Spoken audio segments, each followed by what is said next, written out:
এখানেই কিন্তু ককটেলটি নিক্ষেপ করা হয় এবং সে কারণে এই মুহূর্তে ঘটনাস্থলে এসেছেন বোম ডিসপোজাল ইউনিট।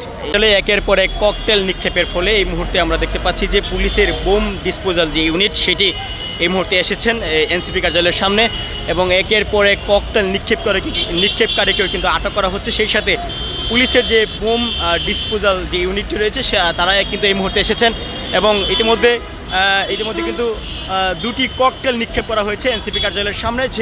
সেই ককটেল নিক্ষেপকারী যারা রয়েছেন তাদেরকে আটক করা হয়েছে। সেই সাথে একজনকে গণধোলাই দিয়ে তাকে পুলিশের হাতে সোপর্দ করেছে। পুলিশ কিন্তু তাকে হাসপাতালে পাঠিয়েছেন, কেননা তার অবস্থা কিন্তু অত্যন্ত আশঙ্কাজনক। এই মুহূর্তে আমরা দেখতে পাচ্ছি কয়েকজন এনসিপি নেতাকর্মী তারা জাতীয় নাগরিক পার্টি এনসিপি কার্যালয়ের সামনে তারা দাঁড়িয়ে স্লোগান দিচ্ছেন।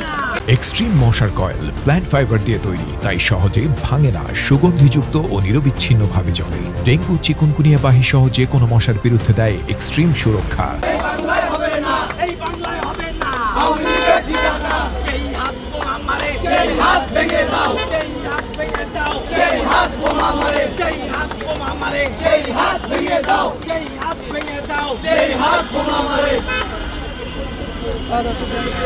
দর্শক, আপনাদেরকে দেখাচ্ছি যে ঠিক যেই জায়গাতে ককটেলটি নিক্ষেপ করা হয়েছিল ঠিক সেই জায়গা, এখানেই কিন্তু ককটেলটি নিক্ষেপ করা হয় এবং সে কারণে এই মুহূর্তে ঘটনাস্থলে এসেছেন বোম ডিসপোজাল ইউনিট। ঠিক এখানেই একটি ককটেল নিক্ষেপ করা হয় এবং এখান থেকে ঠিক 20 মিটার দূরে আরও একটি ককটেল নিক্ষেপ করা হয়। ইতিমধ্যে যারা ককটেল নিক্ষেপ করেছেন তাদের 3 জনই কিন্তু আটক হয়েছে এবং 2 জনকে ভেতরে আটক করে রাখা হয়েছে এবং বাকি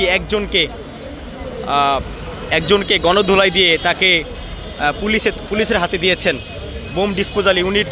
তারা এসেছেন, আমরা যদি দেখাই একটু যে বোম ডিসপোজাল ইউনিট তারা যাচ্ছেন ঠিক যেই স্থানে নিক্ষেপ করা হয়েছিল ককটেল, ঠিক সেই স্থানে তারা যাচ্ছেন।